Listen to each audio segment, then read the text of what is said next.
Sebelumnya pengajian di mana? Lagi ngaji kayak gini, ada nggak? Nggak ada.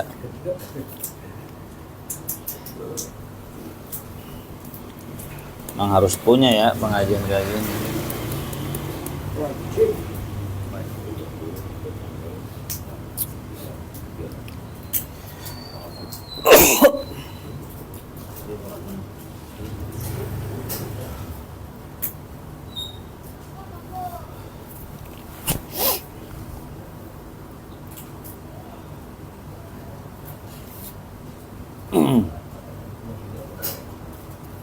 Mana ya?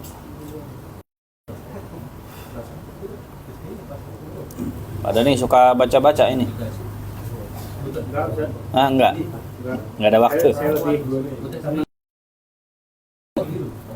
kalau baca Capek. lebih ke video, visual. Sambil gogoleran ya. Sambil di jalan. Sambil di jalan. Kalau naik motor Ya. dengerin.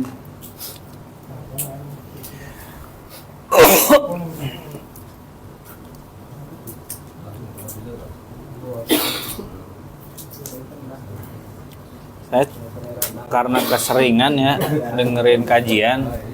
Kalau sehari nggak dengerin kajian tuh kayak percuma waktu. Karena keseringan gitu. Setiap hari denger kajian minimal 1 atau 2 gitu. Berapa jam? Hah? Berapa jam? Ya tergantung, kadang sehari minimal sekali doang satu video atau kajian. Paling banyak ya 2-3 gitu. Durasi sejam? Enggak, pokoknya satu kajian itu harus habis itu. Kalau ya pikir.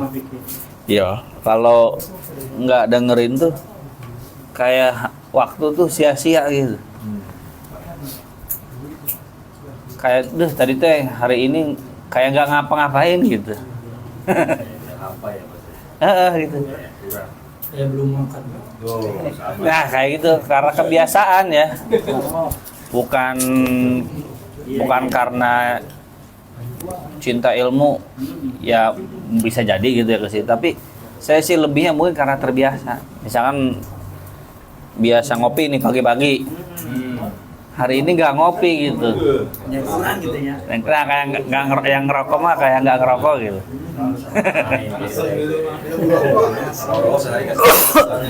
Pagi tuh.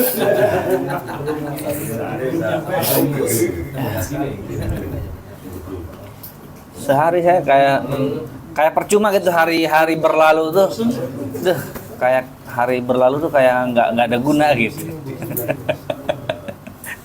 Begitu udah nyampe level begitu. Iya, karena kebiasaan. Jadi sehari nggak ada yang didengerin tuh kayaknya otak tuh kayak ada yang kurang gitu. Kurang asupan gitu. Kalau saya satu video kan diulang-ulang, bisa 5 kali gitu. Karena targetnya kan paham, tahu, mengajarkan. Makanya misi saya ke jamaah juga begitu. Misinya tuh kamu jangan merasa udah tahu nih. Belum tentu kamu hafal, ingat alur jelasinnya. Ngasih tahu ke orangnya gitu. Kalau cuma sekedar pernah dengar mah, ya saya tahu pernah dengar gitu. Di kajian saya kemarin pernah dengar gitu. Cuma saya ulang biar masuk gitu. Cuman itu kadang orang nggak paham. Yang itu kadang disalahpahami, diulang-ulang mulu. Nggak paham misi saya tuh nyebarin ilmu tuh bener-bener sampai masuk gitu. Supaya nempel. Udah boleh dibuktiin kalau cuma sekali nih, sekali 2 kali pada nggak tahu sahabat. Gitu. Jadi apa yang saya terapkan ke diri saya, ilmu benar-benar nempel tuh saya ke orang lain kan 50% nggak kayak saya ke saya gitu. Jadi misinya tuh bukan sekedar gini. Udah saya sampaikan ya, selesai ya, bukan. Saya sampaikan, saya bikin Anda paham gitu. Bisa dimengerti nggak? Saya sampaikan, saya bikin Anda paham, bukan udah saya sampaikan ya, udah ya beres ya gitu, bukan begitu. Kita misinya tuh ngajarin gitu, sampai paham. Ya, apalagi di kultur begini.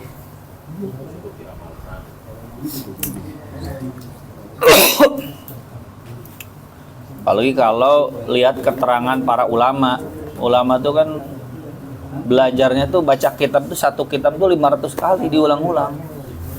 Ulama ya itu. Bukan kita ulama. 500 kali ngulang-ulang kitab. Bahkan mereka bilang katanya setiap kali ku membaca seperti dapat ilmu baru. Bukan begini, bosan, ini wae. Bukan gitu. Jadi mereka tuh begini, setiap aku membaca seolah-olah aku membaca pertama kalinya gitu. Setiap diulang tuh seolah-olah dapat ilmu baru lagi. Karena mungkin ada pengembangannya gitu. Oh, ini baca kemarin paham, sekarang makin paham, contohnya makin ngelebar gitu. Jadi yang kelewat gitu ya. Karena kalau baca juga kan kadang suka kelewat. Iya, kelewat. Dengar kan salah, kelewat denger gitu.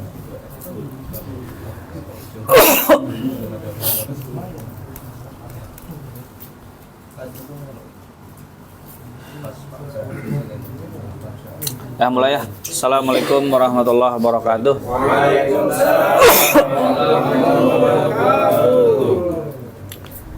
Innal hamdalillah nahmaduhu wa nasta'inuhu wa nastaghfiruh wa na'udzu billahi min syururi anfusina wa min sayyiati a'malina.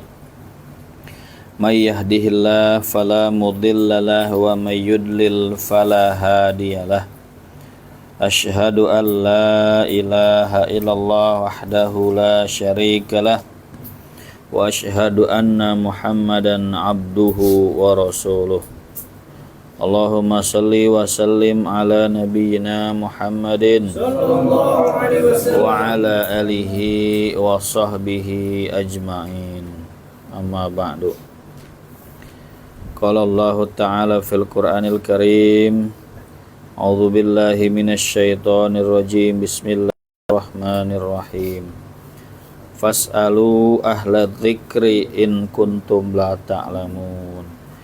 Bertanyalah kalian kepada ahlinya jika kalian tidak mengetahui. Rabbana zidna ilman nafi'a. Amin.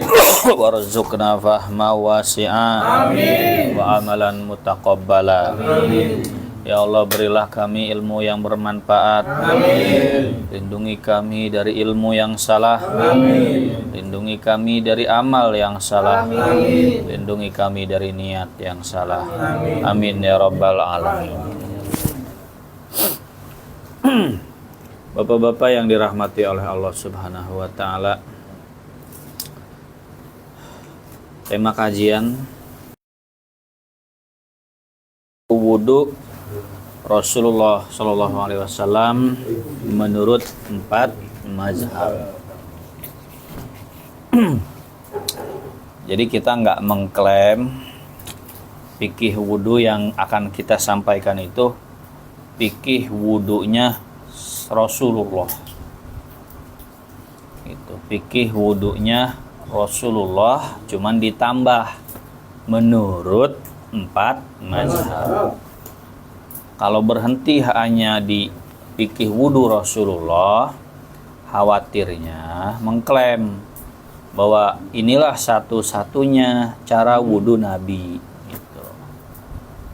Jadi semua hadis, semua Quran yang dipahami oleh ulama, yang dipahami oleh ustadz, ya jika itu terjadi perbedaan pendapat, maka hakikatnya itu pemahaman ustadz, hakikatnya itu pemahaman ulama, bukan pemahamannya Rasulullah.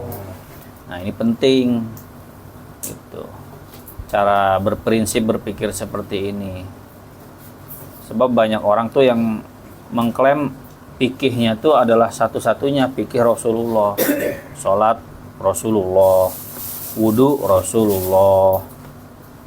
Ya memang betul ngutip hadis, tapi kan pemahamannya nggak satu. Pemahamannya kan ada banyak. Selama itu ulama, ya nggak masalah. Tentu ulama yang kita kutip, yang kita jadikan patokan, yang benar-benar ulama. Nah, siapa yang benar-benar ulama? Gitu. Seluruh dunia sepakat yang benar-benar ulama yang 4 mazhab. Kalau Ustadz Somad mungkin dianggap ulama di Indonesia, tapi kan belum tentu di luar negeri dianggap ulama. Tapi kalau Imam Syafi'i sudah pasti seluruh dunia pasti sepakat beliau adalah ulama. Gitu. Seluruh dunia dari zaman dulu sampai zaman sekarang. Hanafi, Maliki, Syafi'i, Hambali, semua orang sepakat dari zaman dulu ribuan tahun. Ini ribuan tuh bukan melebih-lebihkan ya, Ustaz Iqbal melebih-lebihkan, bukan, beneran ribuan tahan. Imam Syafi'i lahir 200 Hijriah. Wafatnya ya 200 Hijriah. Sekarang udah 1440 berapa tuh? 2000-an tahun ya. Jadi ulama dari zaman ribuan tahun dulu sampai sekarang sepakat yang namanya Imam Asy-Syafi'i itu ulama. Jadi kalau milih pendapat ulama itu ya pilih pendapat yang benar-benar ulama. Gitu. Jangan ulama tuh dalam pikiran kita tuh Ustaz Somad, Ustaz Adi Hidayat, Habib Rizik gitu. Ya ulama kalau dibandingin sama kita, ya iya ulama kalau dibandingin sama kita mah. Cuma kalau dibandingin di level para imam, ya beliau-beliau tuh ya bukan ulama, bukan mujtahid. Gitu. Jadi tergantung penisbatannya ke siapa gitu. Ya saya dianggap ustad kalau nisbahnya ke masyarakat umum, ya ustad. Cuman kalau saya tinggal di pesantren, misalkan di pesantren Gontor gitu, ya bisa jadi bukan ustad gitu, santri gitu ya. Atau lagi ngumpul sama Ustaz Somad, Ustaz Adi Hidayat gitu, Habib Rizik, Gus Baha, ya saya bukan ustad gitu, santri gitu. Nah, begitu pula Ustaz Somad, Ustaz Adi Hidayat, kalau disandarkan ke kita ya ulama, karena penyandarannya kita ini yang levelnya ya ilmu agamanya awam. Tapi kalau levelnya ke ulama-ulama mujtahid, Ustaz Somad, Ustaz Adi Hidayat itu nggak tercantum di kitab-kitab fikih itu, Pak. Gitu. Nggak tercantum di kitab-kitab fikih itu level yang mujtahid itu enggak. Gitu. Nah kita tarik nih ulama Muhammadiyah, ya kata kelompoknya ulama itu. Cuman kita yang bermazhab meragukan keulamaannya, gitu Pak. Kalau mau dikembangin cara berpikirnya. Kita ini meragukan keulamaannya Majelis Tarjih Muhammadiyah. Muhammadiyah kan lahir 1926 ya. Nah, ustadz-ustadznya paling tua lahir tahun paling masih hidup berapa sih? Lahir 40-an kan? Nah, ya ulama kata jamaahnya. Cuman bagi kami yang bermazhab, kami meragukan keulamaannya. Seulama-ulamanya mereka itu bukan mujtahid. Itu Pak kuncinya tuh, Pak. Makanya kenapa kita tuh kekeh bermazhab? Karena kita merasa kita tuh merujuk ke ulama beneran gitu. Bisa dipahami nggak nih? Kita merujuknya ke ulama beneran. Bermazhab tuh merujuk ke ulama beneran. Sedangkan kembali ke majelis tarjih itu merujuk ke ulamaan gitu. Yang mana kita meragukan keilmuannya gitu. Ya dibanding fikih ente, mending saya percaya fikih ini. Fikih siapa tuh? Imam Syafi'i. Oh, saya lebih percaya inilah. Bukan fanatik nenek moyang, bukan. Ini nenek moyangnya bukan orang-orang kafir, nenek moyangnya para ulama ini masalahnya. Itu. Ada fikih wudu, Ustadz Muhammadiyah. Ada fikih wudu, mazhab Syafi'i. Pilih mana? Ya udah jelas. Masa ikan paus dibanding sama ikan teri? Gitu. Cuman sayang orang nggak menyadari itu. Banyak orang nggak menyadari itu. Gitu. Karena konsep ulamanya masih berantakan di sininya, nggak punya pemahaman konsep ulama gitu.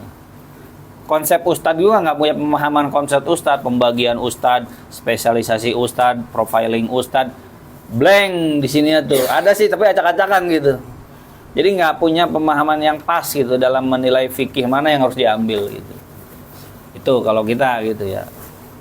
Nah, kenapa sekarang kita bahasnya fikih wudu 4 mazhab? Karena inilah ulama asli gitu. Ulama asli. Nggak ada satupun yang membantah keulamaannya mereka. Coba, meragukan nggak keulamaannya Imam Syafi'i?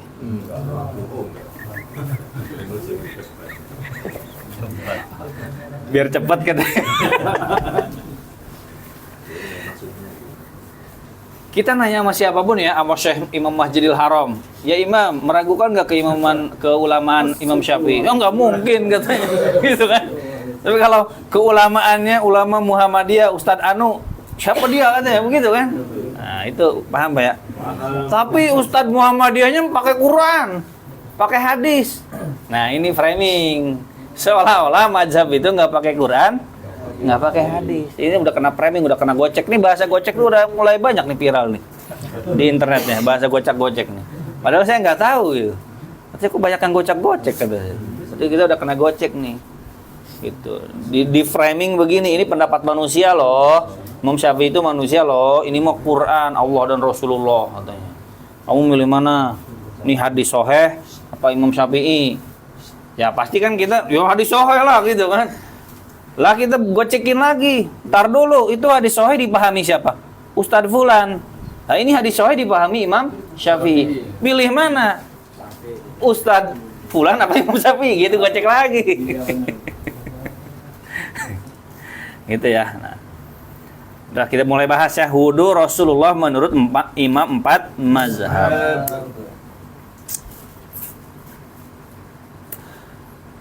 Siapa yang baca nih Pak Ngalimun deh? Ini arisan emang? Apa? Oh, kas. Siapa yang baca ya selain Pak Ngalimun, siapa nih? Enggak apa, saya udah selesai tadi. Hah? Selesai? Pak Bina saya miss call nggak ditanggepin.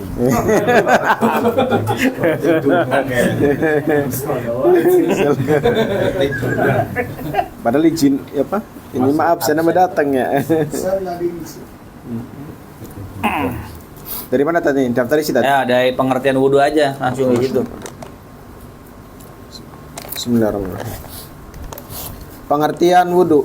Kata wudu, al-wudu'u dengan huruf wawu yang domah dalam bahasa Arab berasal dari kata al-wada'ah al-wada'ah yang bermakna al-hasan yaitu kebaikan, dan juga bermakna an-nadhafah yaitu kebersihan. Selain itu dikenal pula dalam fikih istilah wudu ya. Wudu tulisannya. Al-wudu'a dengan mempatahkan huruf wawu. Al-wadu dengan memfathahkan huruf wawu yang bermakna air yang digunakan untuk berwudu. Sedangkan pengertian wudu dalam fikih, para ulama mendefinisikannya dengan beberapa redaksi berbeda. Di antaranya Ibnu Maudud Al-Mausuli Al-Hanafi, seorang ulama mazhab Hanafi, mendefinisikan wudu sebagai berikut: al-ghuslu wal mashu ala a'dha'in mahsusah. Membasuh dan menyapu pada anggota badan tertentu. Nah, ini definisi wudu nih. Kalau bisa dihafalin nih. Al-ghuslu wal mashu ala a'dha'in mahsusatin. Al-ghuslu wal mashu ala a'dha'in mahsusatin. Apa? Membasuh dan menyapu pada anggota maksud menyapu badan tuh pada anggota badan tertentu. Betul. Jadi kalau ada yang nanya apa definisi wudu, jawab aja al-ghuslu wal mashu ala a'dha'in mahsusatin. Mencuci, membasuh, mengusap anggota tertentu gitu, pada anggota badan tertentu. Terus Imam Ad-Dirdir Al-Maliki, seorang ulama bermazhab Maliki, mendefinisikan wudu sebagai berikut. nah, kita mengutip Imam Ad-Dardir. Mazhabnya apa tuh? Maliki. Jadi kalau disebut mazhab Malik, Pak, jangan dibayanginnya Imam Malik doang sendirian. Salah itu. Ya kalau bilang mazhab Malik itu tuh berarti Imam Malik punya murid, muridnya punya murid sampai sekarang. Itu udah berapa ulama tuh? Ribuan, Pak. Imam Ghazali itu mazhabnya Syafi'i. Imam Ibnu Hajar Haytami mazhabnya Syafi'i. Ibnu Hajar Asqalani mazhabnya Syafi'i. Ibnu Katsir Syafi'i. Jadi kalau bilang mazhab Malik, berarti ada ribuan Ulama. Apa mereka tuh taklid buta semua? Doa kita percaya aja sama Imam Syafi'i ya, Imam Malik ya. Doa kita nggak tahu dalilnya, wah percaya aja. Begitu semua gitu.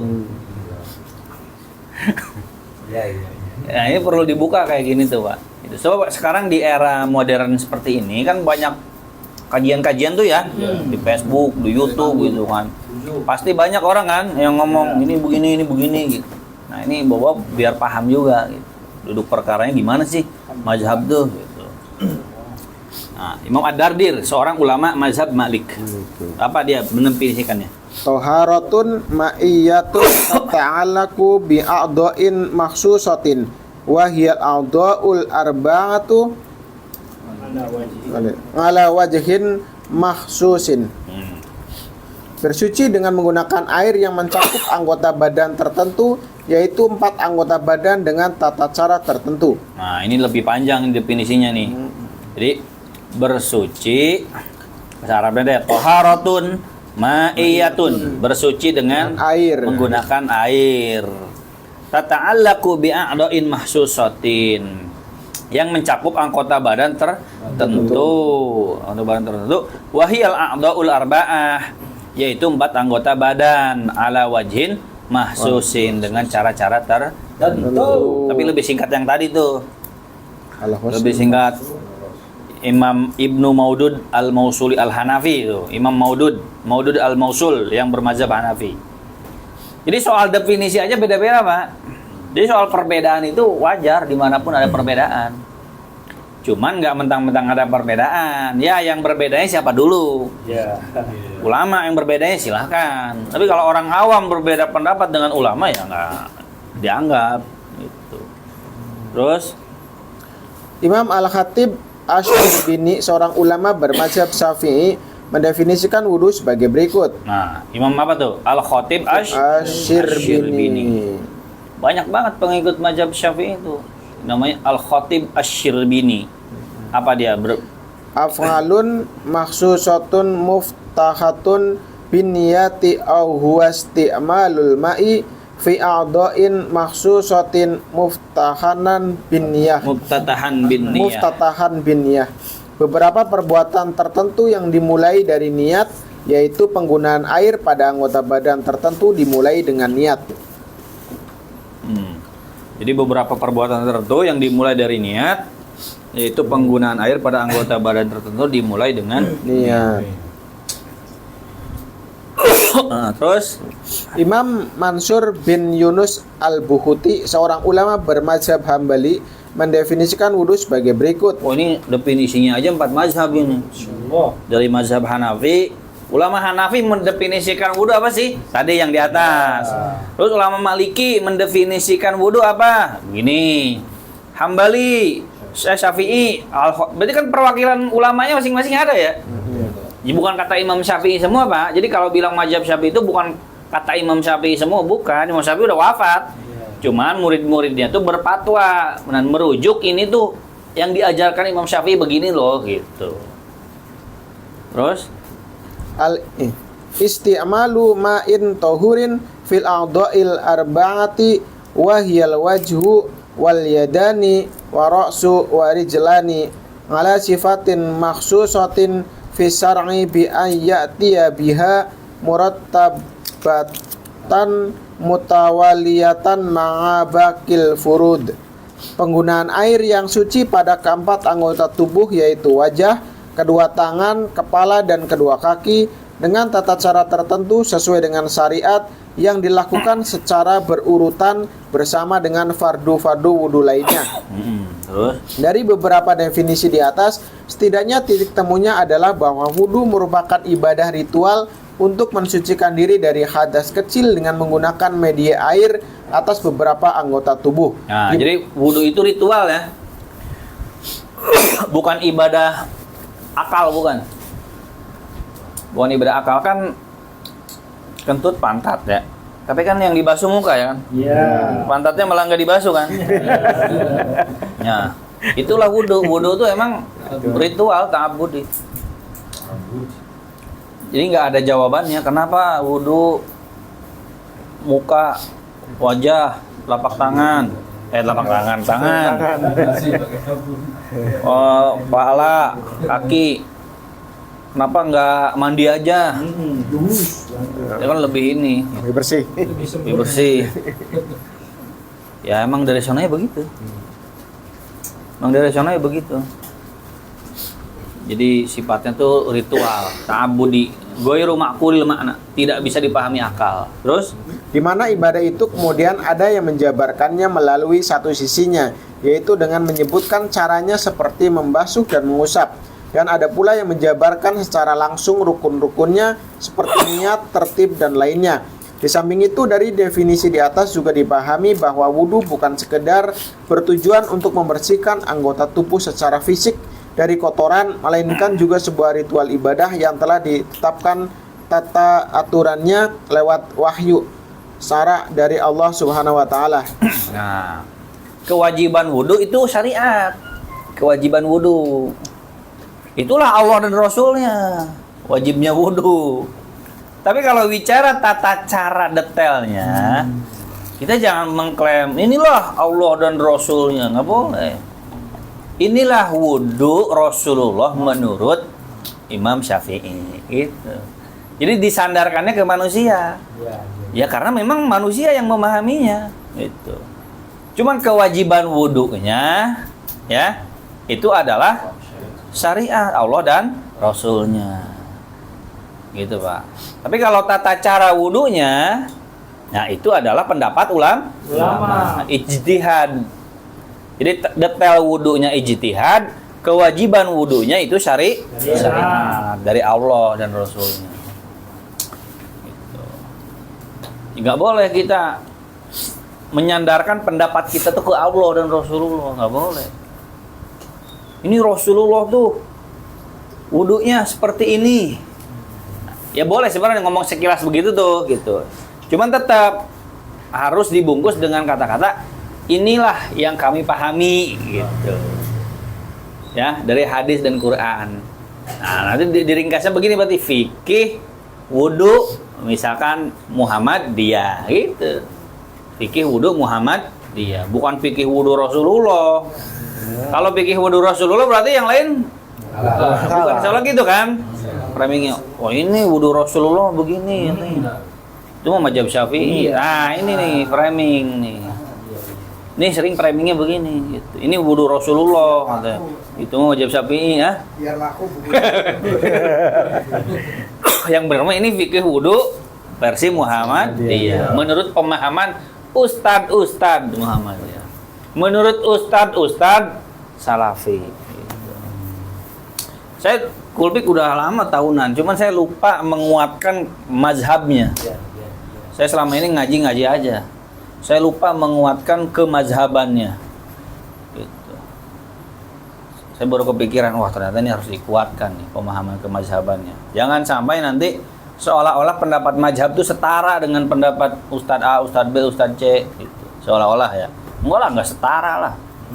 Setara dari mana gitu. Nggak level gitu. Sorry ya gitu. Ya, emang faktanya nggak selevel faktanya gitu. Emang faktanya nggak selevel gitu. Gimana mau selevel? Orang kita nyandarin ini kan ke Syafi'i kan. Dia ke Ustadz misalkan, Ustadz mana? Ustadz Fulan. Ustadz Fulan kata siapa? Kata Ustadznya lagi. Ntar di ujung ke atasnya ada nggak imam? Kalau nggak ada ya nggak selevel gitu. Tapi kalau ada, oh ternyata ku Hambali ya selevel baru. Bisa dipahami nggak Pak nih? Ya. Ternyata kalau ditarik, oh ini Hambali sebenarnya mah. Majab juga ujung-ujungnya Pak. Cuma nggak ngaku. Emang begitu Pak. Nggak ngaku gitu. Gitu. Anjing najis nggak? Anjing. Hah? Anjing najis nggak semua? Ya? Salah nanya berarti. Baru bercanda. Di pinggir Ustaz di kepala lagi kan.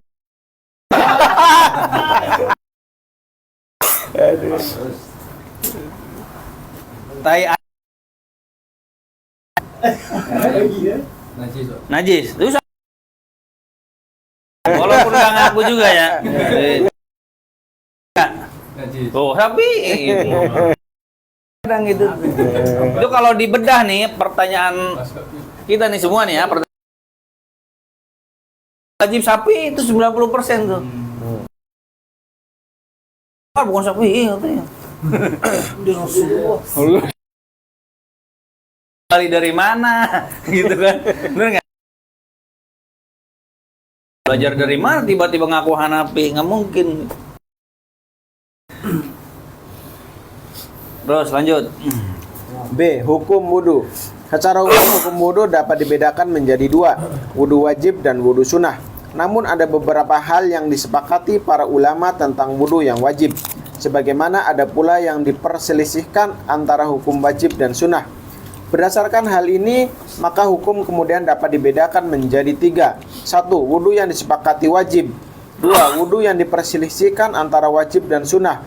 Dan 3. Wudu yang disepakati sunnah. 1. Wudu wajib. Jadi ada 3. Wudu yang disepakati wajib. Wudu yang disepakati sunnah. Wudu yang disepakati antara wajib dan sunnah. Kalau wudu wajib di mana? Maksud dari wudu wajib adalah praktek wudu yang wajib dilakukan sebelum melakukan beberapa aktivitas yang mensyaratkan sahnya aktivitas tersebut jika pelakunya dalam kondisi suci dari hadas kecil, seperti seseorang yang baru bangun dari tidur atau baru beristinja dari BAB dan BAK.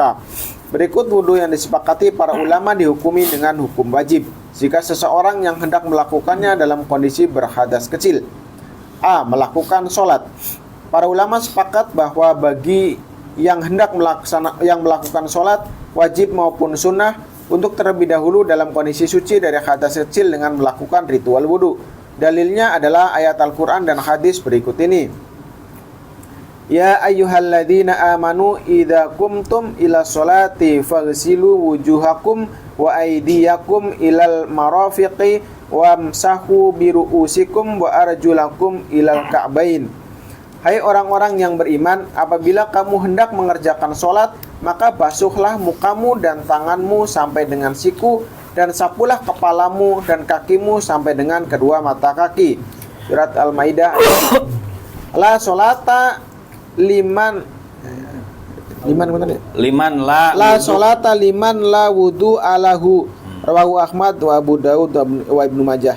Dari Abi Hurairah radhiyallahu anhu, Nabi SAW bersabda, tidak ada sholat kecuali dengan wudu. Hadis riwayat Ahmad, Abu Daud dan Ibnu Majah. Nah, wudu yang wajib ya sholat. Pas mau sholat, gitu. Sebelumnya kan nggak mungkin lagi sholat kan. Sebelumnya berarti wudu yang wajib itu.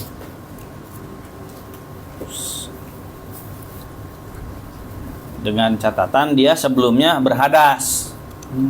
Tapi kalau udah punya wudu, sholat lagi nggak masalah. Jadi bukan berarti setiap sholat wudu, bukan. Gitu. Jadi dia punya hadas, batal berarti wudunya.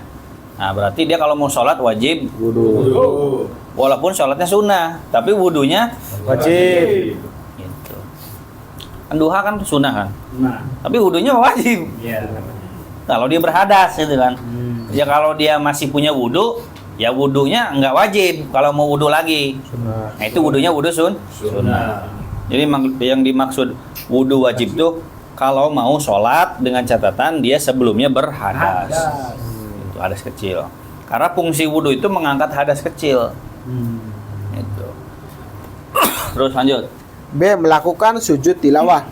Para ulama juga sepakat jika orang membaca atau mendengar ayat Al-Quran yang termasuk ayat-ayat tilawah, maka disyaratkan harus dalam kondisi suci dari hadas sebelum melakukan sujud tilawah. Dalam arti sebelum melakukan hal tersebut masih dalam kondisi memiliki wudu. Dan dasar kesepakatan ini adalah penetapan status sujud tilawah yang dihukumi sebagaimana hukum sholat. Nah, kalau baca ayat sajdah, sujud, nah itu wajib punya wudu. Karena sujud di situ ya setara dengan sholat. Meskipun mendengarkan. Iya, meskipun kita mendengarkan wajib wudu. Ini wudu dulu. Berarti kalau nggak punya wudu mendingan nggak usah sujud ya. Nggak usah. Kan sujudnya kan sunnah. Benar. Iya. Wudunya wajib. Wajib. Iya. Wudu dulu. Dulu kalau mau sujud. Ya kalau lagi sholat mah ya pasti wudu kan. Iya. Para ulama sepakat nih. Lanjut terus. 2. Wudu yang diperselisihkan antara wajib dan sunnah. Namun ada pula perkara-perkara yang masih diperselisihkan para ulama. Apakah ketika hendak melakukannya wajib dalam kondisi wudu atau hanya sekadar sunnah? A. Menyentuh mushaf. Para ulama berbeda pendapat. Apakah saat seseorang hendak menyentuh mushaf Al-Quran diwajibkan dalam kondisi wudu? Mazhab pertama, wajib suci dari hadas. Mayoritas ulama Hanafi, Maliki, Syafi'i, Hambali Nah, itu 4 mazhab ya. 4 mazhab Bahkan. sepakat bahwa diharamkan menyentuh mushaf Al-Quran bila seseorang dalam keadaan berhadas kecil. Bahkan menurut mazhab Maliki dan mazhab Syafi'i, haram pula untuk menyentuh mushaf meskipun dengan alas atau alat seperti batang lidi. Sedangkan bagi mazhab Hanafi, meski mengharamkan sentuhan langsung, namun bila menggunakan alas atau batang lidi hukumnya boleh. Dengan syarat alas atau batang lidi itu berstatus suci dari najis. Nah, misalkan nih Quran nih. Bukan Quran satu bundel ya. Mushaf itu pokoknya ini kertas segini. Ada tulisan ayat kursi. Ya, atau tulisan misalkan Bismillah. Inna lillahi wa inna ilaihi raji'un. Itu kan Quran. Quran. Walaupun tulisannya segini kertasnya, berarti itu mushaf. Karena kan bagian dari Quran itu juga. Gitu. Ya, kecuali alhamdulillahirabbil alamin Quran berarti. Kecuali alhamdulillah doang, itu zikir berarti. Jadi jangan bayanginnya Quran doang, bukan. Mushaf itu semua yang tertulis ayat Quran. Semua yang tertulis ayat Quran. Gitu. Kalau tercampur dengan bahasa Indonesia, nggak apa-apa, boleh. Karena bukan mushaf jadinya. Kalau tercampur Quran terjemah itu nggak wajib wudu. Karena Quran terjemah itu kan bukan Quran. Quran itu kan Alhamdulillahirabbil alamin arrahmanir rahim, itu Quran. Tapi kalau segala puji bagi Allah Tuhan semesta alam, itu bukan Quran. Itu terjemah Quran. Nah, Quran tercampur dengan terjemah Quran, ya berarti bukan mushaf gitu. Hukumnya ya ada mushafnya tapi tercampur dengan selain Quran. Maka tidak wajib ya. Tapi sunnahnya tetap wudu. Tidak wajib berwudu. Boleh yang Quran terjemah tanpa wudu boleh. Dengan syarat terjemahannya itu lebih banyak. Itu. Iqra kan juz 6 ya. Iqra 6-nya kan juz sama kan? Misalnya Iqra 1 sampai 6 satu bundel begini. Nah, nggak masalah karena kan 1 sampai 5-nya apa? Tulisan kan Arab kan. Nah, nggak masalah itu, bukan mushaf itu. Tapi kalau khusus mushaf nggak boleh gitu. Tapi kan ini nggak detail bahas fikih mushafnya kan gitu. Ini lebih ke intinya nggak boleh megang mushaf ya. Kalau mushaf doang nggak boleh. Itu wajib wudu menurut 4 mazhab. Menurut 4 mazhab. Cuma ada ternyata ulama yang menyelisihi gitu. Lanjut. Dasar pendapat ini adalah ayat Al-Quran dan hadis berikut. La yamassuhu ilal mutahharun. Illal mutahharun. Nah. Tidak ada yang menyentuhnya kecuali orang-orang yang suci. Nah, tidak ada yang menyentuhnya kecuali orang yang Suci. Surah Al-Waqiah. Padahal ini bukan redaksi larangan, cuma sekedar berita bahwa tidak ada yang menyentuh Quran kecuali orang suci. Bukan begini, janganlah menyentuh Quran kecuali orang suci. Bukan kalimat larangan. Tidak ada. Tapi hanya sekedar berita, nggak ada yang menyentuh Quran kecuali orang suci. Cuma ini 4 mazhab sepakat. 4 mazhab sepakat. Oh, berarti Quran, mushaf wajib bersuci. Nah, ada mazhab memang yang tidak mewajibkan wudu. Ini di luar 4 mazhab ya. Mazhabnya mazhab Zahiri. Mazhab tekstualis, kaum tekstualis. Teksnya begitu. Cenderung tekstual memahami hadis tuh, memahami Quran tuh. Itu kan hadisnya begitu, Qurannya begitu. Padahal kan ada hadis lain, ada Quran lain. Quran kan banyak kan, ada ribuan ayat kan. Hadis ada ratusan ribu, ada jutaan. Nah, kalau ulama 4 mazhab itu tidak tekstualis. Memahaminya dikomparasikan dengan hadis lain, dengan Quran lain, dipahami secara bahasa, makna, bagaimana, ada tafsirnya enggak, ada takwilnya apa enggak. Kalau mazhab Johiri, dia mah johir-johirnya aja udah tekstualis, ciri khasnya begitu. Nah, mazhab Johir itu banyak menular ke pengikut sebagian Hambali. Sebagian Hambali itu rada-rada zohiri, rada-rada tekstualis. Lanjut, Sob. Allah yamassal Qur'ana illa tahirun. Rawahul Malik mursalan wa Ibnu Hibban. Dari Abdullah bin Abi Bakar bahwa dalam surat yang ditulis oleh Rasulullah SAW kepada Amr bin Hazm tertulis, janganlah seseorang menyentuh Al-Quran kecuali orang yang suci.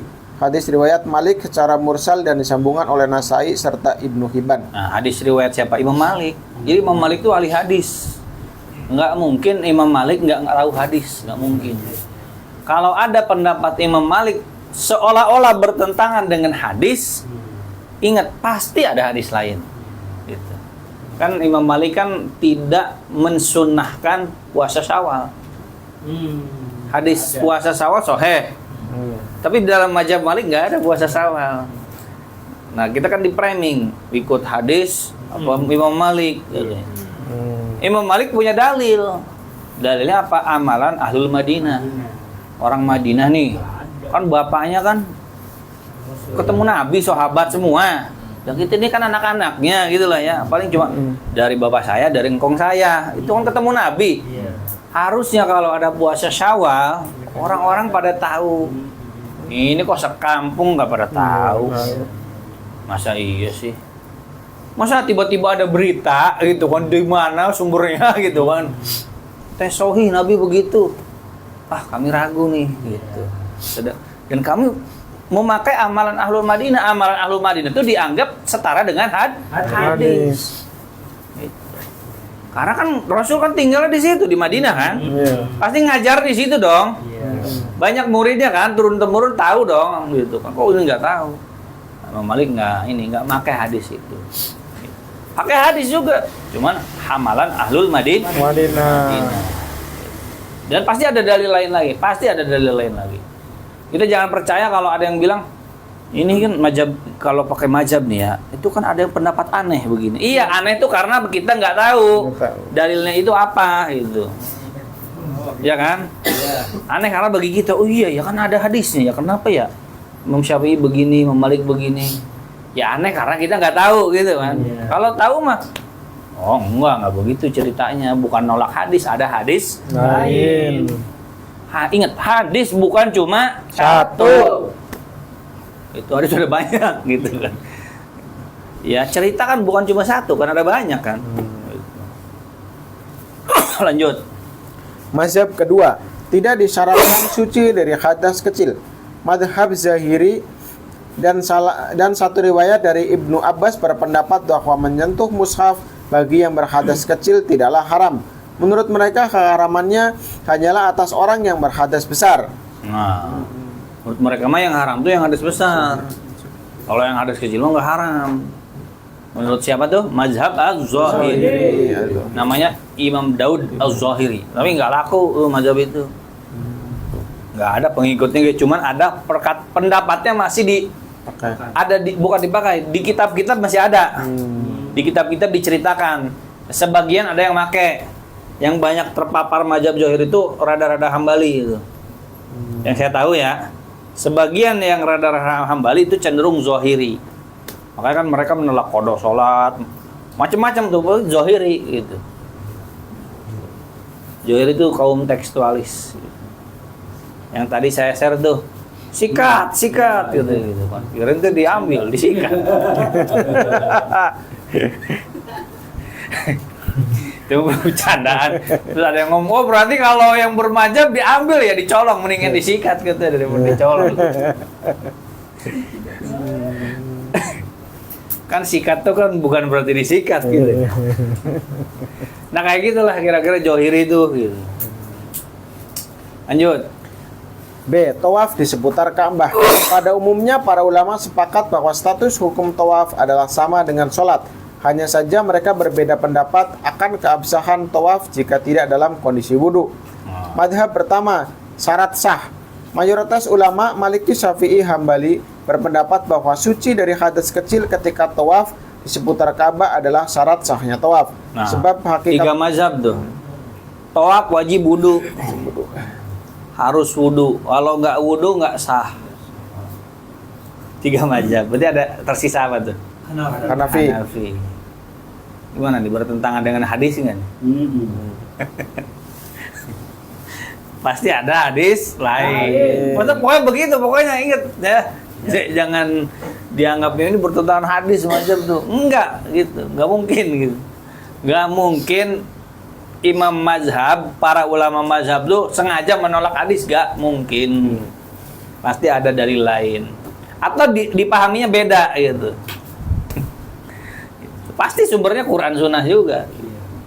Jadi bermazhab itu berquran Sunnah. Kembali ke Quran Sunnah tuh ya bermazhab. Saya kan nggak tahu nih yang batalin wudhu apa ya. Kan saya nggak mungkin balik mana Qurannya. Gitu kan? Kan nggak mungkin gitu kan? Ya gini aja dipikir apa kata Imam Syafi'i ini batal. Oh udah itu namanya kembali ke Quran.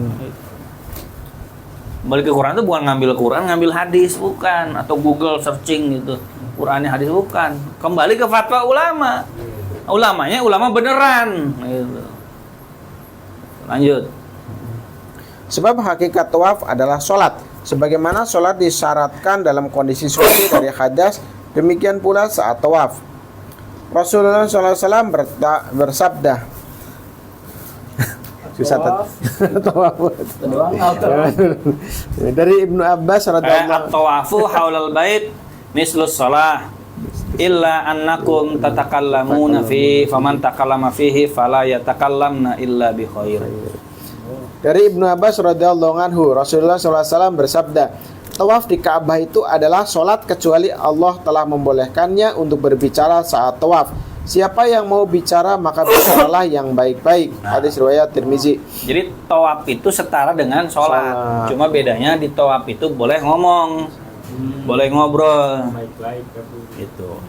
Ya boleh ngobrol yang baik-baik. Gitu. Boleh ngobrol karena sholat kan nggak boleh ngobrol. Iya. Kata kalau tawaf tuh seperti sholat, cuman bedanya boleh ngobrol yang baik-baik, boleh makan. Saya kan ngajar nih ke ibu-ibu, saya bilang tawaf itu seperti sholat, itu harus bersuci. Tapi bedanya tawaf itu boleh makan, boleh minum, boleh ngobrol. Ada yang kaget, hah? Kenapa Bu kaget? Gitu. Ya emang begitu kata saya tuh. Boleh itu bukan berarti dianjurkan. Jangan suka salah paham sama Ustadz ya. Kalau Ustadz bilang boleh, jangan di pikiran kita tuh dianjurkan. Boleh itu ya boleh, nggak dosa maksudnya. Ya, ya boleh emang ngobrol, boleh ngobrolnya nggak dosa. Asalkan ngobrolnya yang baik gitu. Misalkan, ntar mau mau umroh lagi nggak kan gitu ya? Boleh ganti travel aja ini. Mahal juga nih kurangnya, misalkan boleh ngobrol begitu.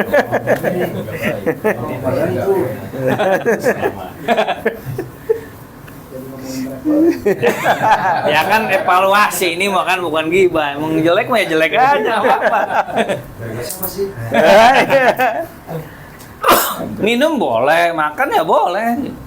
Dan makan tuh jangan dibayangin pakai piring begitu. Kata kenapa kaget Bu? Kata ya emang boleh makan gitu. Emang susah itu ngajar begitu kalau ada orang yang awam yang kaget-kaget. Saya bilang fikih yang saya ajarkan tuh fikih mayoritas. Kalau ada yang aneh, bukan saya yang aneh, mungkin ibu kata. Fikihnya beda sendiri kata. Oh, lah saya bukan mengklaim, memang benar fikih yang saya ajarkan fikih mayoritas. Emang saya fikih dari mana sih mungutnya? Hah? Muhammadiyah bukan gitu. Orang fikih Syafi'i kok, fikih mazhab. Jadi kalau ada yang aneh itu ya mungkin ente belum sampai ilmunya gitu. Makanya bingung gitu. Kok masa sih begitu? Biar nggak ada ngomongnya boleh selfie Ustaz. Oh, karena baru ya percaya. Boleh selfie. Iya, boleh selfie. Terus lanjut. Mazhab kedua, wajib atau sunnah.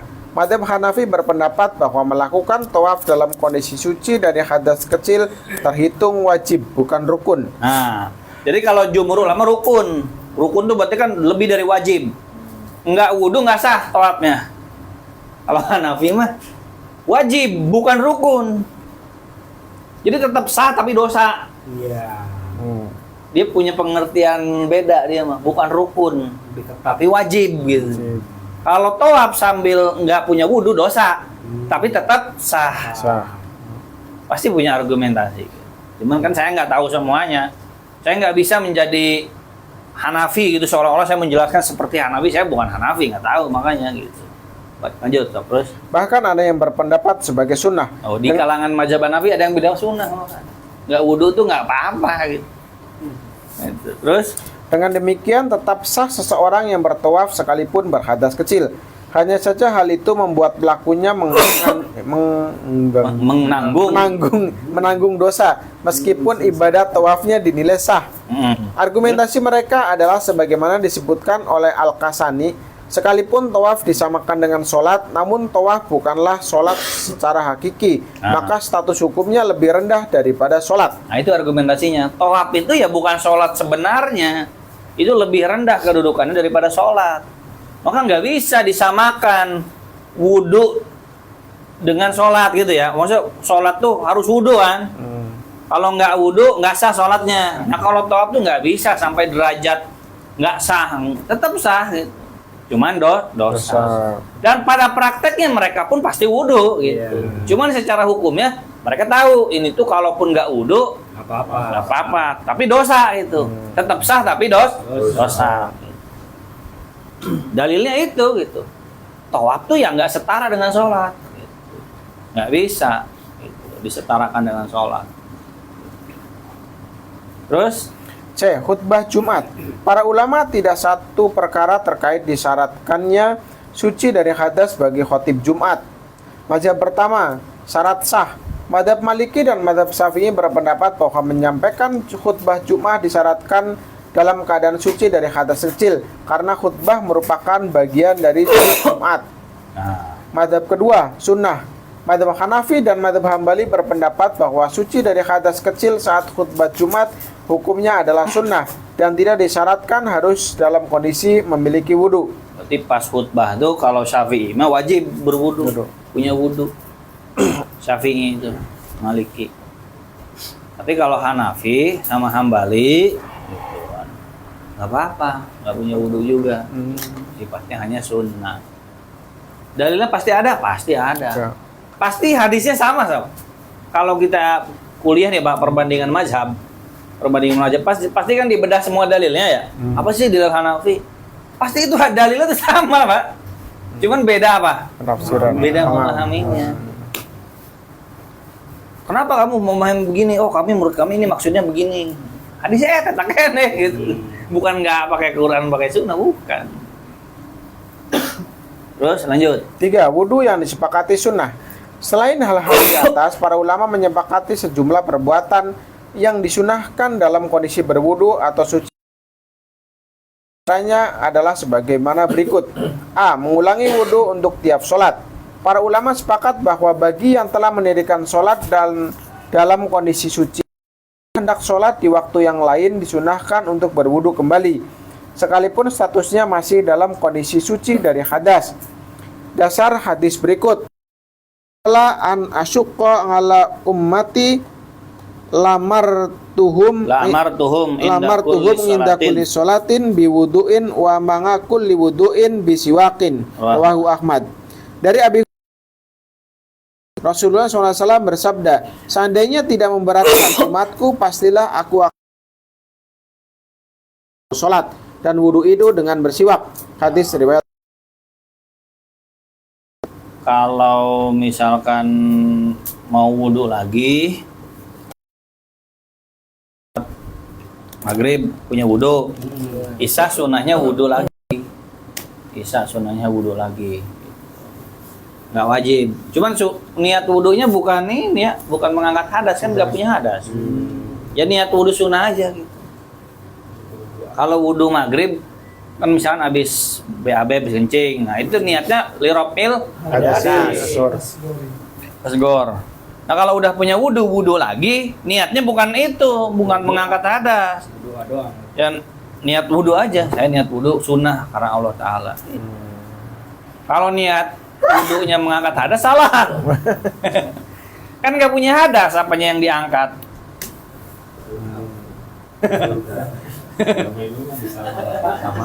Samain aja. Salah. Bukan lirofil hadasi mah habis kentut wudhu. Nah itu lirofil hadas. Punya wudhu udah 2 jam 5 jam sholat isya misalkan atau sholat subuh belum tidur misalkan ya itu. Ya wudhu lagi tapi bukan itu niatnya. Niat wudhu sunnah. Ya nggak usah nawaitunya apa. Pokoknya saya ya Allah niat wudhu sunnah. Bukan lirofil hadas karena kan nggak ada hadas apa yang diangkat. Jadi ingat sholat di depan Ka'bah. Kalau kita kan di sini ya punyanya kan mengarah kiblat kan. Nah di sana Pak diingetin Mengarah apa? menghadap kiblat, jadi udah bukan mengarah lagi. Oh bukan mengarah kiblat. Menghadap kiblat. Diingetin bukan mengarah lagi, kita hadap kiblat. Iya iya. Karena ngelihat sendiri kiblat. bukan arahnya kan, tapi emang kiblatnya langsung menghadap gitu. Ya, terus B. Menyentuh kitab-kitab agama dan hendak belajar. Para ulama sepakat bahwa disunahkan dalam kondisi wudhu bagi yang hendak belajar ilmu-ilmu agama. Sebagaimana disunahkan pula jika hendak menyentuh kitab-kitab agama seperti kitab tafsir, hadis, akidah, fikih, dan lainnya. Namun bila di dalamnya lebih dominan terdapat ayat Al-Quran, maka hukumnya menjadi wajib menurut jumhur ulama. nah kalau ayat Qurannya lebih banyak, jadi hukumnya jadi kayak mushaf. Kalau ayat Qurannya lebih banyak. Jadi kira-kira kita nggak perlu ngitung tulisannya banyakan mana gitu. Misalnya kita fikih, buku fikih segini. Ya pasti Qurannya sedikit kan? Hadisnya kan? Justru emang ciri khas fikih itu begitu, Pak. Ciri khas fikih itu di mana-mana tuh qala al-Malik, qala al-Hanafi, qala al-Hambali. Qurannya ada segelintir, hadisnya ada segelintir. Ribuan tahun tuh begitu. Ciri khas kitab fikih tuh, mana-mana tuh. Cuman akhir-akhir ini aja karena ada banyak yang ngomong mana dalilnya katanya.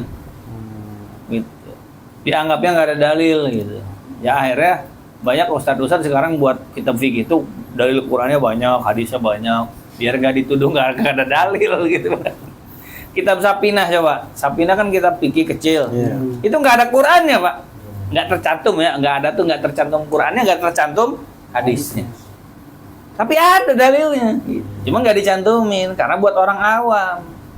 Nah, dikritik sama orang-orang pembaharu gitu kan, kaum modernis, ini nggak ada dalilnya, gitu. Bukan nggak ada dalilnya, nggak dicantumin. Jadi kitab fikih itu pasti dominannya pendapat ulama. Nah itu tuh yang dianggap fanatik buta tuh begitu mereka dituduhkan tuh. Mana ini ngaji kata si anu. Iya kata si anunya bukan ke tukang somai kan, bukan tukang dawet gitu kan kata ulama gitu. Mereka pengennya kan kalau Allah qala Rasul, tapi bukan kan pikir begitu, cirinya emang begitu gitu. Kita aja dari tadi kan ya qala ini kan, qala Malik, qala Syafi'i, qala Hambali. Nah fikih nukil kaul gini nggak disukai sama yang anti mazhab tuh, nggak disukai cara berfikih begini tuh. Mereka tuh maunya ngejelasin fikih itu tuh di skip. Qolal ulama, qolal Hambali, qolal Malik skip, dikeranjangin. Qala Rasulullah. Di skip. Padahal kan nyebut hadis, tapi kan yang neranginnya ustadznya kan. Ya berarti kan pemahaman ustadz ya gitu. Justru ketika kita qala Syafi'i, berarti kita tuh menyandarkan pemahaman hadis ini ke Syafi'i, begitu Pak. Cuman di framingnya ini pendapat manusia nih, gitu. Dari tadi ngaji qolal Malik, qolal Hambali gitu nih. Enggak mana qolal Allah, qolal Rasulullah. Lanjut, terus. C. Ketika akan tidur. Jumhur ulama berpendapat disunahkan pula ketika akan tidur untuk berwudu, sehingga seorang muslim tidur dalam keadaan suci dari hadas. Rasulullah SAW bersabda, "Idza ataita madja'aka fatawadda'u wudu'aka lis-sholati tsumma taji' ala syaqqiqal aiman." Muttafaqun alaih. Dari Al-Bara' bin Azib radhiyallahu anhu, Rasulullah SAW bersabda, "Bila kamu naik ranjang untuk tidur, maka berwudulah sebagaimana kamu berwudu untuk sholat, dan tidurlah dengan posisi di atas sisi kananmu." Hadis riwayat Bukhari Muslim. Nah, jadi kalau mau tidur sunnahnya berwudu. Cuma ada pengecualian dalam mazhab Syafi'i, wanita haid tidak boleh berwudu walaupun mau tidur. Kaget lagi ibu-ibu. Hah? Kenapa sih? Ini mazhab Syafi'i begitu, Bu. Itu. Wanita haid tidak boleh berwudu, tidak boleh mandi besar selagi masih haid. Begitu mazhab Syafi'i, dalilnya ada, pasti ada. Saya kan nggak tahu semua dalilnya gitu, saya kan bukan ulamanya mazhab Syafi'i gitu. Pasti ada dalilnya. Justru yang bilang boleh berwudu itu mazhab Hambali gitu. Dan mayoritasnya kita tuh Syafi'i, wanita haid itu tidak boleh berwudu. Jadi bukan kita yang aneh, justru kita fikih kita lah yang mayoritas.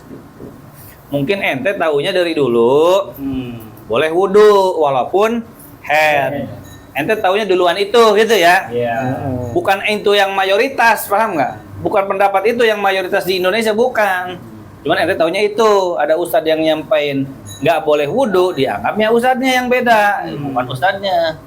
Antum yang taunya itu duluan gitu.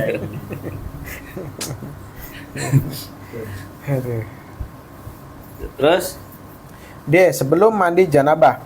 Para ulama sepakat bahwa sebelum mandi janabah disunahkan untuk berwudu terlebih dahulu dengan mengakhirkan membasuh kaki. Demikian juga disunahkan berwudu bila seorang yang dalam keadaan junub kemudian hendak makan, minum, tidur atau mengulangi jima. Dasarnya adalah hadis-hadis berikut. Karena Rasulullah sallallahu alaihi wasallam idza kana junuban fa arada ayyakul aw yanama tawaddu'a wudu'ahu lis-shalah, rawahu Muslim. Dari Aisyah radhiyallahu anha berkata bahwa Rasulullah SAW bila dalam keadaan junub dan ingin makan atau tidur, beliau berwudu terlebih dahulu seperti wudu untuk sholat. Hadis riwayat Muslim. Kalau junub boleh wudu, kalau haid gak boleh. Bedakan. Mazhab Syafi'i membedakan itu. Kita junub, belum hadas besar. Itu boleh wudu, sunnah wudu gitu. Wudu misalkan pas mau tidur tapi belum mandi, paham ya? Habis hubungan badan, belum mandi, mau tidur, wudu boleh, karena kondisinya junub, gitu. Tapi niatnya bukan liropil hadas, karena nggak mengangkat hadas, kan hadas besar. Wudunya berarti wudu sunnah, bukan niat liropil hadasil asgori lagi, salah lagi. Aduh. Salah lagi kan, nggak ada, kan dia kan belum mandi kan, hadas besar. Gimana ceritanya dia wudu niatnya ngangkat hadas kecil? Nggak tahu sih. Aduh. Liropil hadasil asgori nggak bisa. Nah, tapi kalau head nggak boleh, haram. Kalau head itu lebih dari junub, gitu. Head kan dalam keadaan kotor, gitu. Masuk nifas kan? Iya, termasuk nifas. Ini orang junub boleh puasa nggak? Boleh. Karena kan jam 5 udah subuh, dia belum mandi, boleh kan? Boleh. Ya boleh.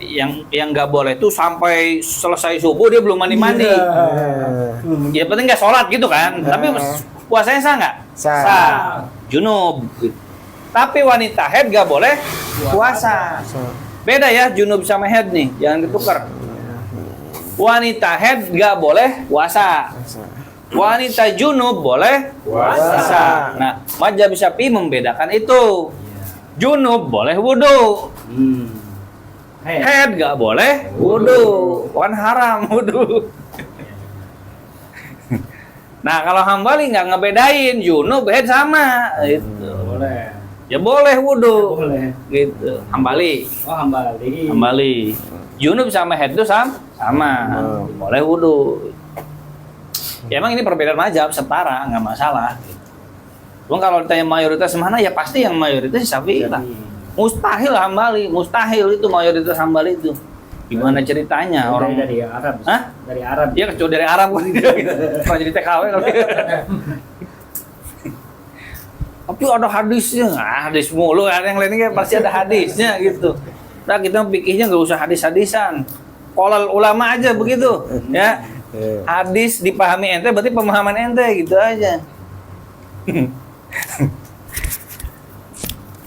Lanjut. Idza ata ahadukum ahlahu thumma arada an ya'uda falyatawadda.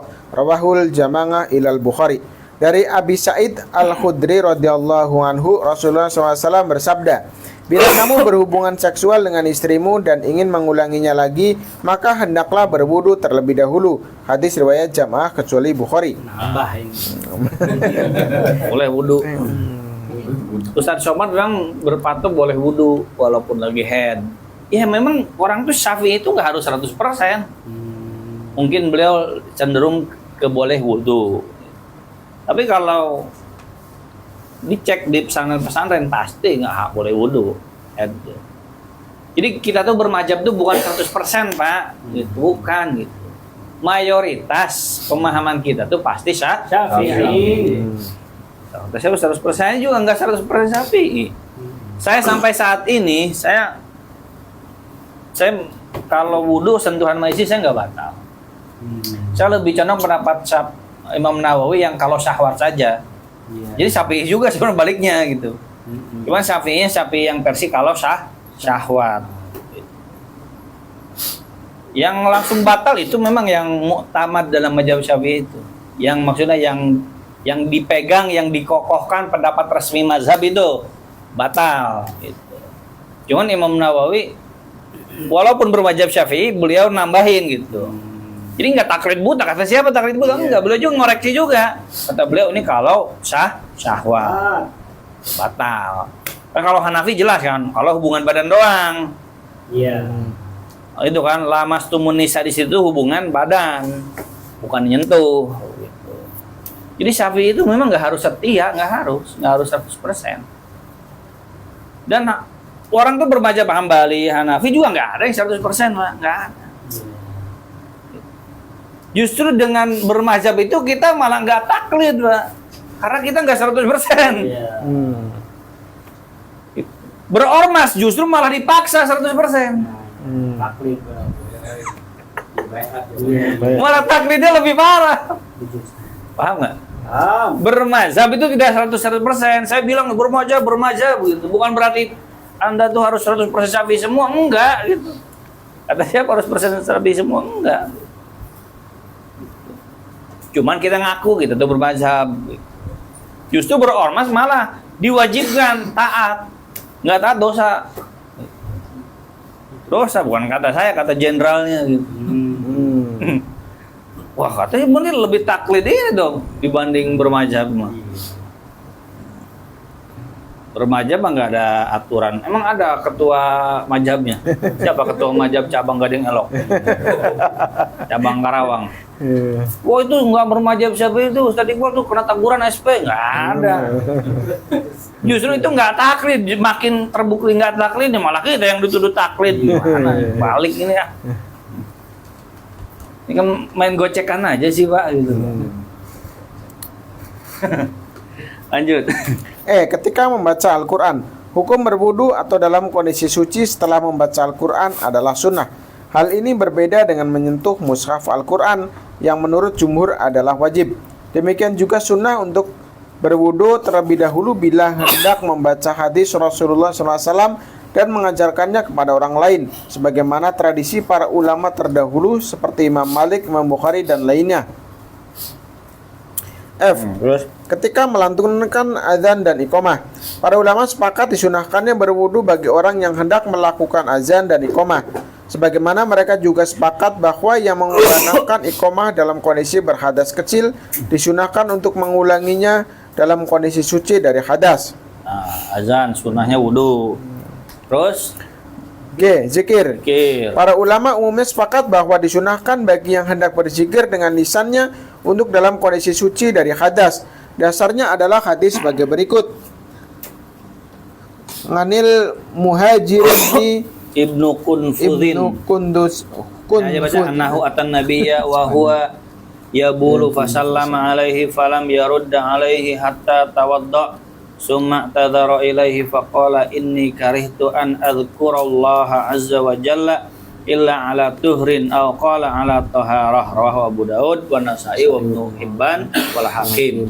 Dari Imam Al-Muhajir bin Kunfuz bahwasanya dia pernah menemui Nabi SAW ketika beliau sedang buang air kecil. Lalu dia mengucapkan salam kepada Nabi, namun beliau tidak menjawab salamnya hingga berwudu.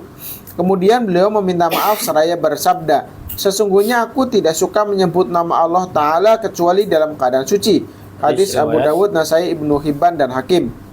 Terus Ziarah ke makam Nabi SAW. Para ulama sepakat bahwa ketika seseorang berziarah ke makam Nabi SAW, disunahkan atasnya untuk berwudu sebagaimana bentuk penghormatan tahiyat atas diri Rasulullah SAW. jadi yang disunahkan wudu tuh ziarah Nabi, zikir, azan, qomat, baca Quran. Sunnah wudu tuh baca Quran ya, bukan megang. Ingat, baca sama megang beda. Kalau megang Quran wajib wudu. Kalau baca Quran sunnah wudu. Sebelum mandi besar sunnah wudu. Itu. Nah, wudunya wudu sunnah tuh ketika mandi besar. Bukan lirofil hadas. Ada Ketika mau tidur, nah ketika mau tidur tergantung. Kalau yang hadas ya lirofil hadas. Nah, niat tayamum apa coba? Nah, itu tayamumi lis tiba hadis. Tayamum itu nggak ngangkat hadas. Dari niatnya aja jelas. Saya niat tayamum lis tiba hadis sholat. Saya niat tayamum untuk membolehkan sholat. Makanya kedudukan wud tayamum nggak bisa mengalahkan wudu. Dari niatnya aja jelas. Cok cari di internet niat tayamum apa? Nggak ada tuh. Nawaitu tayamum lirafil hadasil asghar, nggak ada. Mau ngubek-ngubek internet. 2 hari 2 malam juga.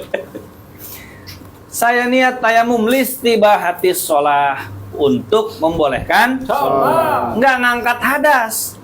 Sekedar bolehin sholat. Makanya tayamum itu bergunanya hanya untuk 1 kali sholat. Jumhur ulama, nah, Syafi'i, Maliki, Hambali, tayamum itu nggak ngangkat hadas. Sekali tayamum sekali sholat.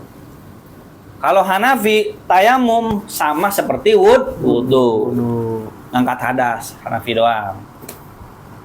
Gitu. Makanya posisi wudu tuh nggak bisa digantikan tayamum, nggak bisa. Makanya jangan dikit-dikit tayamum gitu.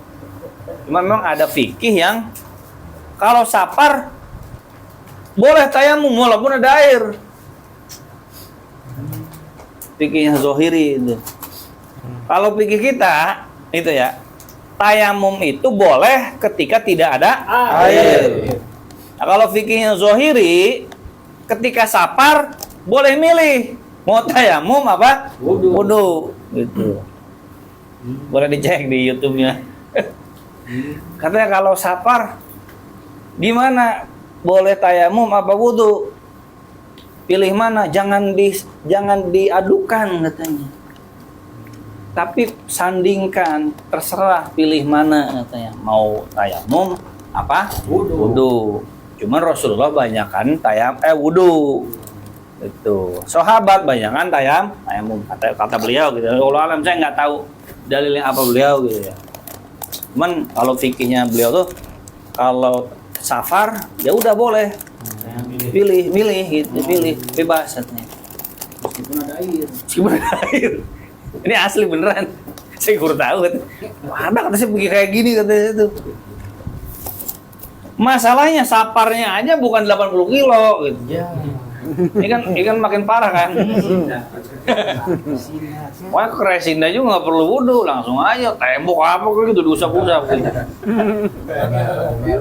SPG Mall diusap-usap. Iya. Kayak mom kan ya. Kotor. Tanya mama. Otaknya yang kotor. Tong dicoba Pak Yayan kan. Dibayangin. Mau dibayangin. Ya juga ya. Iya. Lagi atur strategi. Iya. Tapi saya cari mazhab apa sih yang bilang kok bisa gitu ketika safar tuh boleh milih gitu tayamum sama wudhu. Setahu saya tuh nggak ada mazhabnya. Jadi dalam Qurannya kan jelas falam tajidu ma'an, kalau nggak dapat air baru tayamum, fatayamamu so'idan thayyiba, dengan debu yang baik, debu yang suci. Dari tayamum kalau udah sholat wajib, mau sholat sunat tayamum lagi. Tayamum lagi. Gitu. Makanya kalau ada fikih mendahulukan tayamum dibanding wudhu, itu salah pasti salah gitu. Makanya wudhunya cari dulu celah wudhu bisa nggak? Itu dulu diaudit gitu, audit pusat gitu, bener-bener auditnya tuh. Jangan bisa disuap. Level ketat auditnya bisa nggak wudhu? Nggak bisa. Ya udah nggak boleh tayamum.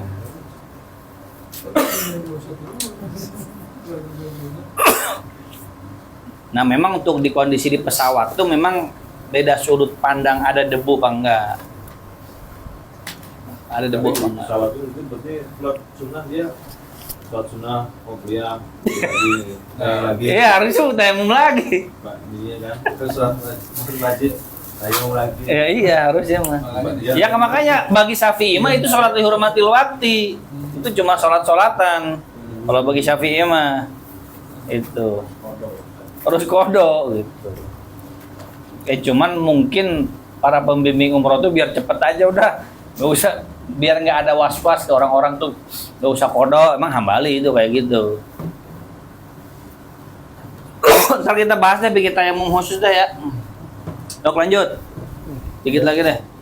Udah ya, nggak ada lagi ya? Udah. Tata cara. Caranya Tata caranya berarti belum nyampe nih ya.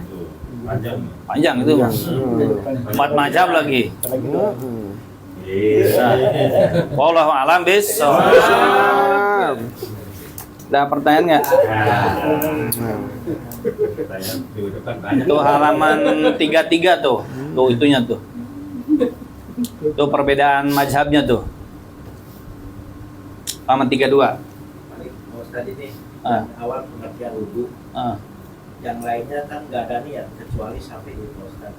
Iya, Syafi'i memang di definisinya aja harus ada niat. Niat. Kalau gini, kalau Syafi'i itu niat itu maksudnya tuh masuk rukun. Kalau mazhab lain masuk wajib. Gitu. Tuh hanya sunnah tuh, masuknya sunnah tuh. Tuh halaman 32 tuh. Niat ya, Hanafi itu sunnah. Ini kita sekilas saja dulu. Nomor 32 udah belum? 32? Udah. Nah, Hanafi apa niat tuh? Sunnah. Maliki wajib, Syafi'i wajib, Hambali wajib. Ya. Cuman kalau Syafi'i ciri khasnya disebut, diucapkan. Nawaitul doa, dilafazkan. Kalau Hanafi enggak dilafazkan, makruh dilafazkan justru. Hambali mubah dilafazkan. Maliki netral. 2 basmalah.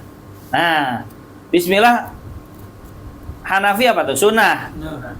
Maliki apa? Sunnah. Syafi'i? Sunnah. Hambali wajib. Jadi kalau ada ustadz bilang baca bismillah itu wajib, kalau wudhu, nah itu Hambali. Sadang kemarin Ustaz. Ya, mereka nggak bermazhab. Wajibin Ustaz. Iya. Iya wajib gitu. Tapi nggak bermazhab pasti bilangnya. bukan Hambali gitu. Hadis Rasulullah. WC dia harus pakai resmi lah. Ya, itu Hambali. Memang mayoritas orang yang nggak bermazhab itu afiliasinya sebenarnya kalau kita korek Hambali. Kalau kita korek, hah? Tapi nggak ngomong mazhab, nggak mau. Rasulullah, hadis gitu. Klaimnya hadis, bukan mazhab. Tapi bukan hadis, ngomongnya hadis. Hah? Hadis. Bukan nggak ngomong bermazhab, tapi ngomongnya Rasulullah hadis, ngomongnya gitu. Berdasarkan hadis. Hadis. Istilahnya begitu. Itu Hambali. Pokoknya gampang gini, mendeteksi yang nggak bermazhab tuh Hambali aja, banyakan. Salafi kan sebagian nggak bermazhab kan ngomongnya kan. Salafi itu Hambali sebenarnya. Iya. Semi Hambali. Serapan dari Arab. Ya. Terus cuci telapak tangan. Sunnah. Tuh, 3 mazhab. Kecuali apa? Hambali. Wajib lagi Hambali. Kenapa Hambali bilang wajib? Hadisnya begitu. Hambali itu emang tekstualis banget. Iya. Pokoknya hadisnya begitu katanya. Nabi itu wudu ya begitu terus katanya. Berarti wajib katanya. Kalau mazhab lain enggak, ada hadis lain Nabi kadang nggak ngelakuin itu. Makanya jadi turun derajatnya dari wajib menjadi Sunnah. Tadi saya bilang pokoknya rumusnya begini nih. Zohiri, Hambali 11-12 itu. Tekstualis, kaum tekstualis dalam memahami Quran dan hadis. Terus siwak. Nah, umur Kecuali Hambali. Hambali wajib. Basuh wajah wajib. Karena di Qurannya kan ada. Artinya ulama juga kalau di Qurannya jelas, ayatnya jelas sepakat. Gak mungkin mereka tuh sengaja nggak mau ikut Quran saya mau ikut Syafi'i aja, nggak mungkin. Iya. Nggak mungkin mazhab Syafi'i nggak pakai Quran, nggak pakai hadis, mustahil banget gitu, Pak. Orang misalkan ya anggota Muhammadiyah ketika ada keputusan fatwa majelis tarjih, pasti kan umatnya kan bilang gini, udah kita mah percaya aja sama ulama-ulama kita, begitu kan? Iya. Lah kenapa kita suujon sama ulama mazhab? Mereka sama ustadz-ustadz yang di atas. Kan mereka nggak bisa ngoreksi kan? Pasti percaya aja kan? Ya kan nggak semua anggota Muhammadiyah itu orang pinter kan? Betul. Tukang somai ada, tukang jahit ada, bener nggak? Ada. Ketika ada fatwa nih dari Majelis Ta'lim Muhammadiyah, ini hukumnya wajib. Koreksi nggak mereka? Nah, itu taklid itu. Taklid itu. Pasti dia samina watona, udah kita pasrah aja, pasti ulama-ulama kita lebih ngerti gitu kan? Lah kenapa konteks taklid itu dituduhannya ke mazhab? Coba. Hari ke ustadznya harus husnuzon, hari ke mazhab dibilangnya hati-hati lu nggak pakai hadis. Gimana ya, lebat mana sih ustadznya mazhab? Nah begini Pak, itu Pak, duduk perkara ini Pak kalau mau. Terus tahlil apaan sih? Saya tahlil itu ngulang-ngulang kalau nggak salah, saya lupa. Terus baca. Terus 8 gampang. Saya kelewat itu. Terus 8 apa? Basuh Tangan. Apa basuh tangan? Wajib. Ya basuh tangan jelas ke Qur'annya. Jelas. Itu nggak mungkin. Nah, kalau ada ulama bilang basuh tangan nggak wajib, wah itu baru sesat. Tinggalkan mazhab, baru kayak gitu konteksnya. Terus usap kepala. Wajib. Cuman beda dalam memahami ngusapnya. Kalau ngusap kepalanya Hanafi apa tuh? Seperempat wajibnya. Kalau Maliki seluruh.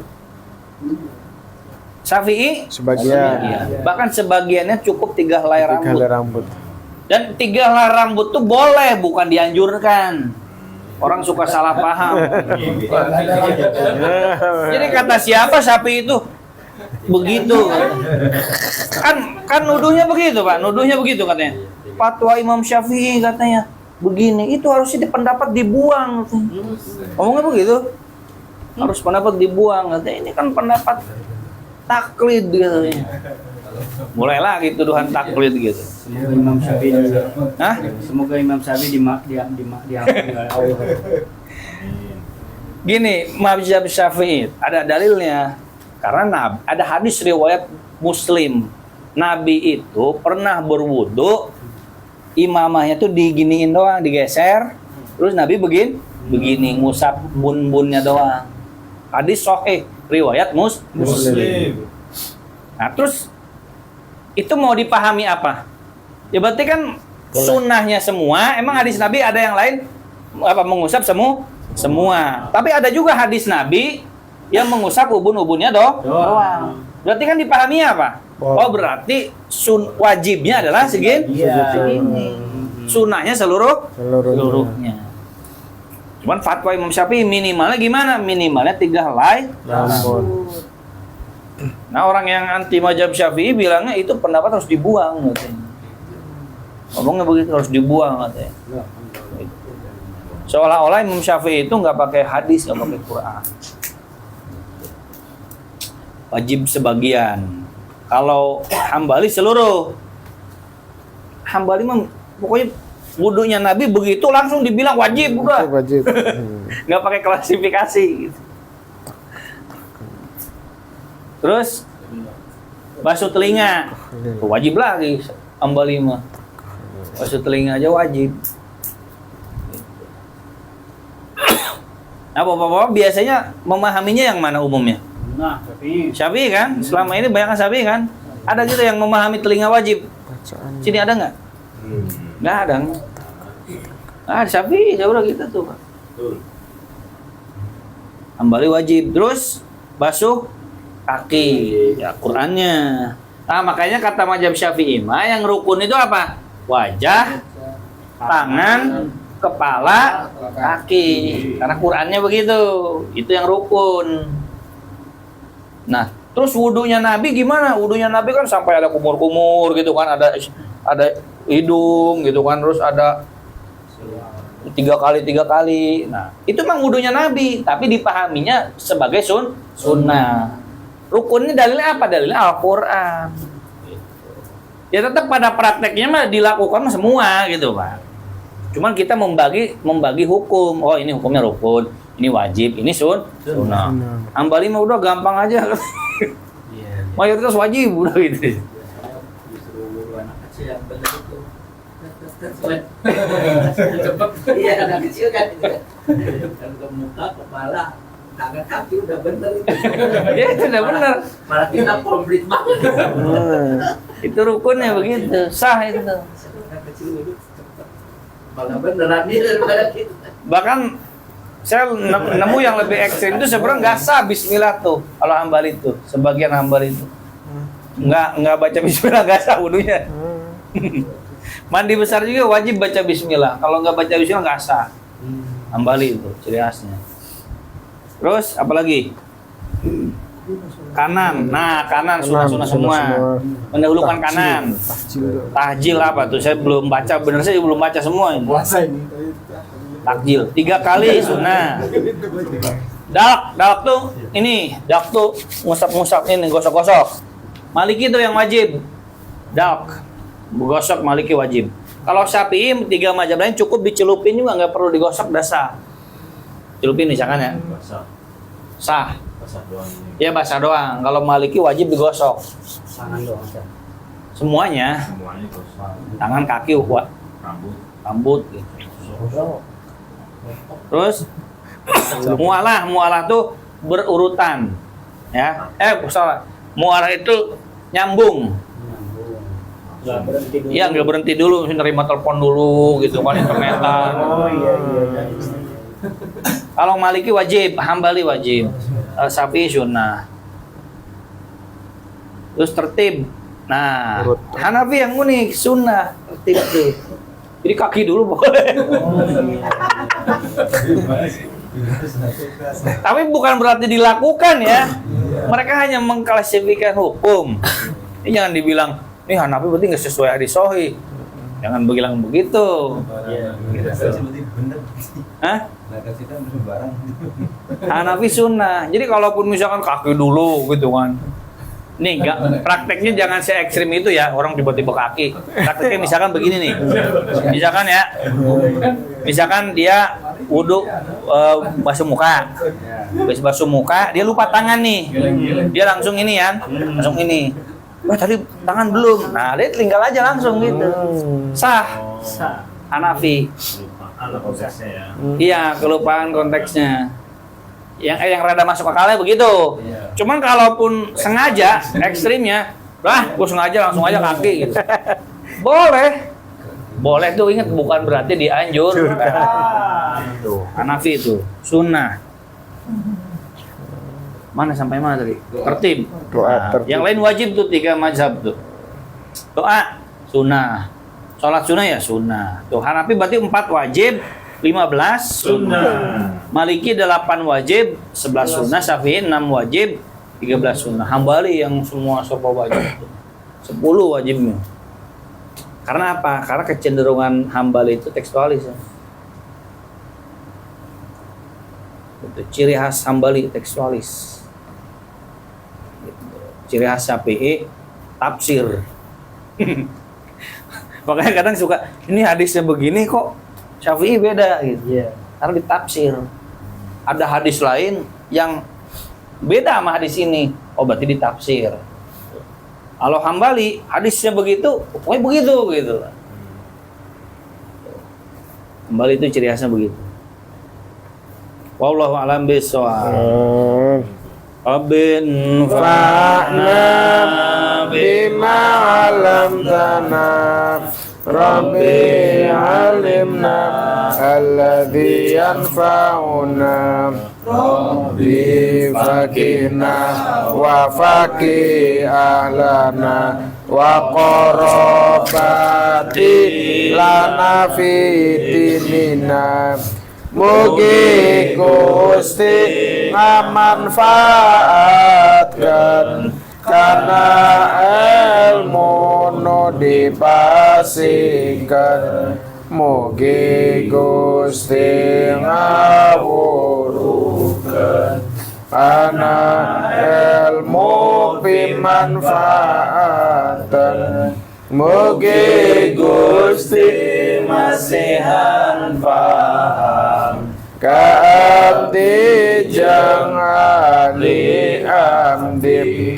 kabaraya ngaraya amdi dina ilmu agama Gusti tawasalna bita'alumi tawasalna bita'limi antar zuqonal wasi'ah wa antar zuqonal amanah abdi tawassul ku pangaosan abdi tawassul ku pangwurukan mugi Gusti ngarizkian kejembaran keamanan subhanakallah wa bihamdika asyhadu an la ilaha illa anta